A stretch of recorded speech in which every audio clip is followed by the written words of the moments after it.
ಇಂದಿನಿಂದ ಒಳ ಮೀಸಲಾತಿ ಸಮೀಕ್ಷೆ ಆರಂಭವಾಗಲಿದೆ. ನಿವೃತ್ತ ನ್ಯಾಯಮೂರ್ತಿ ನಾಗಮೋಹನ್ ದಾಸ್ ನೇತೃತ್ವದ ಆಯೋಗ ಒಳ ಮೀಸಲಾತಿ ಸಮೀಕ್ಷೆಯನ್ನು ನಡೆಸಲಿದೆ.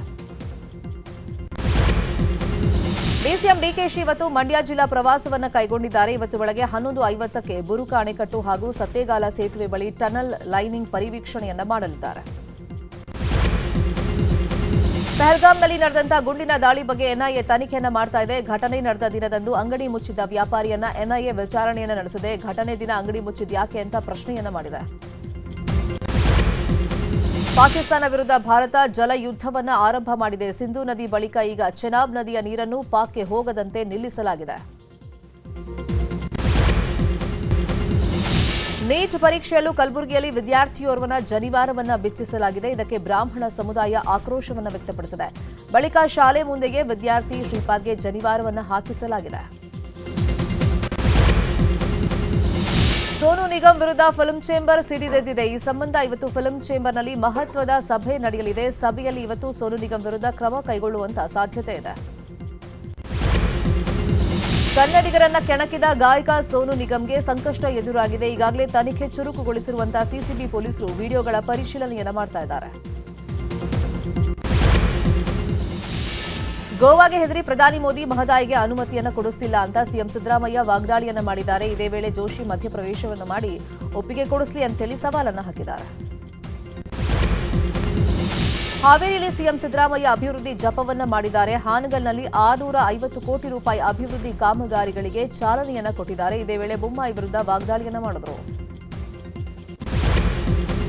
ಹಾಸನದ ದ್ಯಾಪಲಾಪುರದಲ್ಲಿ ಎಚ್ಡಿ ರೇವಣ್ಣ ಕಾಂಗ್ರೆಸ್ ವಿರುದ್ಧ ಕಿಡಿಕಾರಿದ್ದಾರೆ. ನಾನು ಸಮಯಕ್ಕಾಗಿ ಕಾಯ್ತಾ ಇದ್ದೀನಿ. ಇದೆಲ್ಲವನ್ನು ಬಡ್ಡಿ ಸಮೇತ ತೀರಿಸದೆ ಹೋದ್ರೆ ನಾನು ದೇವೇಗೌಡರ ಮಗನೇ ಅಲ್ಲ ಅಂತ ಹೇಳಿದ್ದಾರೆ.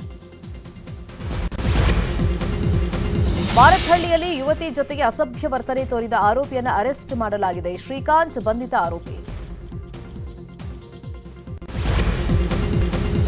ಬಸವ ಜಯಂತಿ ನಿಮಿತ್ತ ಬೆಳಗಾವಿಯ ಚೆನ್ನಮ್ಮ ವೃತ್ತದಿಂದ ಮೆರವಣಿಗೆಯನ್ನ ಮಾಡಲಾಯಿತು. ಈ ವೇಳೆ ಮಹಿಳೆಯರ ಜೊತೆ ಸಚಿವೆ ಲಕ್ಷ್ಮೀ ಹೆಬ್ಬಾಳ್ಕರ್ ಸ್ಟೆಪ್ಸ್ ಅನ್ನು ಹಾಕಿದ್ರು.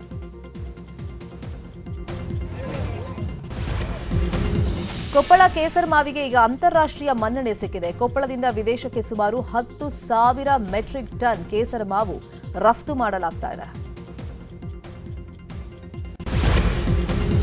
ರಾಜ್ಯದಲ್ಲಿ ಅತಿ ಹೆಚ್ಚು ಮಾವು ಬೆಳೆಯುವಂತಹ ಜಿಲ್ಲೆ ಕೋಲಾರದಲ್ಲಿ ಮಾವಿನ ಸುಗ್ಗಿ ನಡೆಯಲಿದೆ. ಶ್ರೀನಿವಾಸಪುರದಲ್ಲಿ ಮೇ 10ರಿಂದ ಮಾವಿನ ಸುಗ್ಗಿ ಆರಂಭ ಆಗಲಿದೆ. ರಿಲಯನ್ಸ್ ಇಂಡಸ್ಟ್ರೀಸ್ ನಿರ್ದೇಶಕ ಅನಂತ್ ಅಂಬಾನಿ ಹಾಗೂ ಪತ್ನಿ ರಾಧಿಕಾ ಮರ್ಚೆಂಟ್ ಗಂಗಾ ಪೂಜೆಯನ್ನ ನೆರವೇರಿಸಿದ್ದಾರೆ. ಉತ್ತರಾಖಂಡ್ನ ಹರಿದ್ವಾರದ ಹರ್ಕಿ ಪೌರಿಯಲ್ಲಿ ಗಂಗಾ ಆರತಿ ಮಾಡಿ ಪೂಜೆಯನ್ನ ಸಲ್ಲಿಸಿದರು.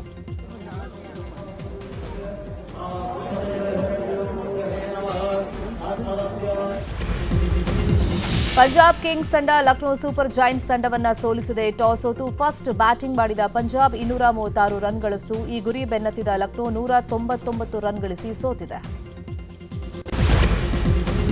ಬಾಲಿವುಡ್ ನಟಿ ಶ್ರದ್ಧಾ ಕಪೂರ್ ಏಕ್ತಾ ಕಪೂರ್ ನಿರ್ಮಾಣದ ಸಿನಿಮಾದಲ್ಲಿ ನಟಿಸ್ತಾ ಇದ್ದಾರೆ. ಶ್ರದ್ಧಾ ಈ ಸಿನಿಮಾಗೆ 17 ಕೋಟಿ ಸಂಭಾವನೆಯನ್ನ ಕೇಳಿದ್ದಾರಂತೆ.